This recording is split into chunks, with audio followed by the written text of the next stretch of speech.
کیا افغانستان میں اسلامی نظام نافذ ہے؟ اگر آپ کو ایک سوال نامہ دیا جائے جس میں پوچھا گیا ہو کہ کیا افغانستان میں اسلامی نظام نافذ ہے، ہاں یا نہیں میں جواب دیں، تو آپ کا جواب کیا ہوگا؟ ہو سکتا ہے کہ کچھ لوگ نہ میں جواب دیں، تاہم مجھے یقین ہے کہ ہمارے مذہبی طبقے سے تعلق رکھنے والے دوستوں کا جواب ہاں میں ہی ہوگا۔ وجہ اس کی یہ ہے کہ جس قسم کی اسلامی نظام کی ترویج ہمارے یہ دوست پاکستان میں کرتے ہیں، کم از کم ویسا ماڈل طالبان نے افغانستان میں ضرور نافذ کر دیا ہے۔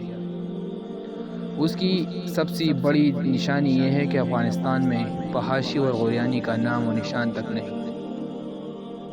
دوسری یہ ہے کہ وہاں کفار کی ایجاد کردہ مغربی جمہوریت کی بجائے خلافت پر مبنی نظام حکومت رائج ہے، اور تیسری بڑی نشانی یہ ہے کہ وہاں سود کی ممانعت ہے۔ اس کے علاوہ پورے ملک میں کوئی سینما گھر، تھیٹر یا کلب نہیں ہے، کسی قسم کے شراب یا جوئے خانے نہیں ہے، کوئی عورت بغیر برقع کے گھر سے باہر نہیں نکل سکتی، ٹی وی پر خبریں پڑھنے والی عورتوں کے لیے بھی نقاب اوڑھنا ضروری ہے۔ محدود تعلیم کے بارے میں سوچنا گناہ ہے، لڑکیوں کے اسکول میں بھی تقریباً بند ہے، خواتین ڈرائیونگ نہیں کر سکتی، بغیر محرم کے سفر نہیں کر سکتی، جبکہ مردوں کو 4 شادیوں کی اجازت ہے۔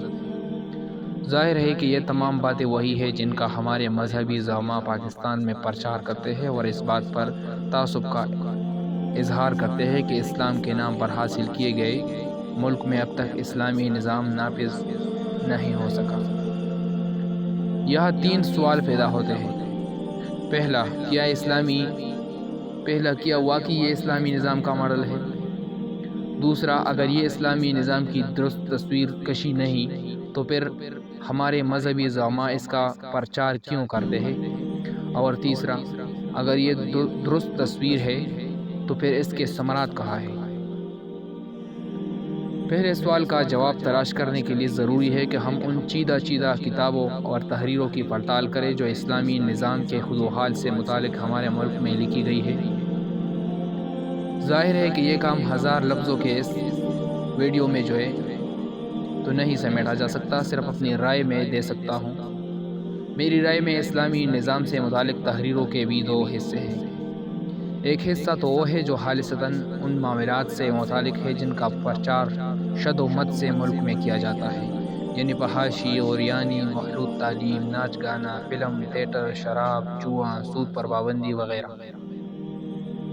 ان معاملات میں ہمارے مذہبی زعماء کے نظریات تقریباً وہی ہے جیسے طالبان کے، فرق صرف اتنا ہے کہ جب طالبان نے لڑکیوں کی تعلیم پر پابندی لگائی تو مولانا تقی عثمانی نے انہیں پیار سے خط لکھ کر سمجھایا کہ اچھے بچے ایسا نہیں کرتے۔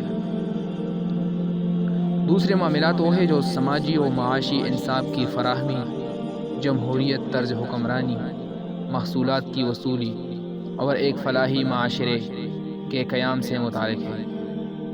ان معاملات میں ہمارے علماء کے درمیان اختلاف قدر زیادہ ہے، لیکن قطع نظر اس اختلاف کے اصل مسئلہ یہ ہے کہ دنیا کے جن ممالک میں فلاحی معاشرتی نظام قائم ہے وہ سب غیر مسلم ہیں۔ وہاں مغربی جمہوریت رائج ہے، بیوروکریسی جدید خطوط پر کام کرتی ہے، خواتین کو مکمل آزادی حاصل ہے اور ریاست اپنے تمام شہریوں کے جان و مال کے تحفظ کی ذمہ دار ہے۔ کیا افغانستان میں ایسے نظام کا نفاذ ہونے کا امکان ہے؟ اس سوال کا جواب چاہیے تو 1990-92 میں چلتے ہیں، جب افغانستان کی باغ دوڑ ملا عمر کے ہاتھوں میں تھی۔ 5 سال تک وہ بلا شرکت غیر افغانستان کے حکمران رہے۔ کیا اس وقت یہ ملک ایک ماڈل اسلامی ملک بن سکا تھا؟ اگر نہیں تو اب کس طرح بنے گا؟ اب تو وہاں بھوک اور غربت کا یہ عالم ہے کہ مائیں اپنی بچیاں فروخت کرنے پر مجبور ہے، اور حکومت کی ترجیح یہ ہے کہ خواتین اینکرز نقاب اوڑھ کر خبریں پڑھیں۔ جہاں تک دوسرا سوال کا تعلق ہے تو میری رائے میں اسلامی نظام کا ماڈل وہ نہیں جو افغانستان میں رائج ہے۔ اسلامی نظام وہ تھا جو عمر بن عبدالعزیز نے نافذ کیا۔ عرصہ حکومت آپ کا بمشکل 3 برس تھا، مگر ان 3 برسوں میں آپ نے ایک آئیڈیل اسلامی معاشرے کی بنیاد رکھ دی تھی۔ اسلامی نظام کے داغی چاہے پاکستان میں ہو یا افغانستان میں، لے دے کر ان کی تان عورت فحاشی اور سود پر ہی ٹوٹتی ہے۔ ان کے نزدیک تمام مسائل کا حل فحاشی اور سود کے خاتمے اور عورت کے پردے میں پوشیدہ ہے۔ اب سوال کریں معاشرے میں جرائم کیوں بڑھ رہے ہیں؟ جواب ملے گا فحاشی کی وجہ سے۔ آپ ان سے پوچھیں گے کہ لوگ غربت کا شکار کیوں ہیں؟ جواب آئے گا سودی نظام کی وجہ سے۔ بالفرض محال اگر ہم یہ استدلال درست مان بھی لیں تو افغانستان نے تو عملاً یہ ماڈل نافذ کر دیا ہے۔ وہاں غربت کا خاتمہ کیوں نہیں ہوا؟ وہاں چھوٹے چھوٹے بچے پاکوں سے کیوں مر رہے ہیں؟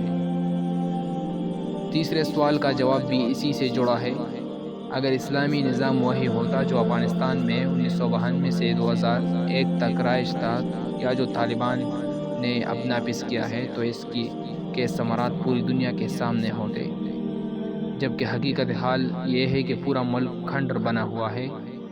بھوک اور افلاس کا وہاں راج ہے، سائنس اور ٹیکنالوجی کا کوئی تصور نہیں، عورتوں کے حقوق نافذ ہے، افغان بچے روزانہ بھوک سے مر رہے ہیں، 82% خاندانوں کا روزگار ختم ہو چکا ہے، لوگ اپنے گردے بیچ کر زندگی گزارنے پر مجبور ہیں، مائیں اپنی کمسن بیٹیاں پیروح کر رہی ہیں، 90 لاکھ لوگ خوراک کی کمی کا شکار ہیں، تقریباً 2.5 کروڑ افراد پوری انسانی امداد کے منتظر ہیں، اور عالمی خوشحالی کے کسی اشارے میں افغانستان کا نام دور دور تک شامل نہیں۔ کیا یہ ایسے ملک کے اعداد و شمار ہو سکتے ہیں جہاں اسلامی نظام پوری آب و تاب کے ساتھ نافذ ہو؟ اصل مسئلہ یہ ہے کہ ہمارے مذہبی زعماء نے اسلام کی وہ تشریح کر رکھی جو اس کی روح کی ہی منافی ہے۔ رسول اللہ صلی اللہ علیہ وسلم نے جب مکہ میں تبلیغ کا آغاز کیا تو وہاں کی اشرافیہ آپ صلی اللہ علیہ وسلم کے خلاف سب آرا ہو گئی، کیونکہ آپ صلی اللہ علیہ وسلم نے غلام کو ان کے برابر لا کھڑا کر دیا اور کہا کہ سب انسان برابر ہیں، کسی کو اگر کوئی برتری ہے تو فقط تقویٰ کے سبب ہے۔ یہ تھا وہ سماجی اور معاشرتی انقلاب تھا جو اسلامی نظام کی اساس ہے، جبکہ ہمارا اسلام عورت کے نقاب سے شروع ہوتا ہے اور ٹہنوں سے اونچی شلواریں پہننے پہ ختم ہو جاتا ہے۔ آج مغرب میں جہاں جہاں فلاحی ریاستیں قائم ہیں وہ سماجی انصاف کے اسی اصول پر کڑی ہے۔ وہاں ہر شخص قانون کے سامنے برابر ہے، ہر کوئی آزادی سے اپنی زندگی گزارنے کا حق رکھتا ہے۔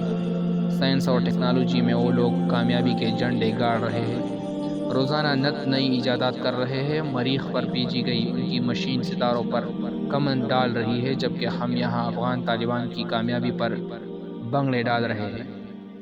چلیے ہم یہ نہیں کہتے کہ اگر آپ افغانستان کے اسلامی ماڈل سے متاثر ہے تو وہاں ہجرت کر جائے، آپ وہاں پر چلے جائیں، لیکن کم از کم اس ماڈل کا یہاں پرچار تو نہ کریں، کیونکہ اگر آپ اس ماڈل کا پرچار کریں گے تو لامحالہ اس کا مطلب یہی ہوگا کہ آپ کے نزدیک اسلامی نظام وہی ہے جو افغانستان میں نافذ ہے۔ افغانستان میں جو نظام نافذ ہے وہ سب کچھ ہو سکتا ہے مگر اسلامی نہیں ہو سکتا۔ اسے اسلامی نظام کہنا دراصل اسلام کا چہرہ مسح کرنے کے مترادف ہے۔ برائے مہربانی یہ کام نہ کریں۔ کیا آپ میری ان باتوں سے ایگری کریں گے یا نہیں؟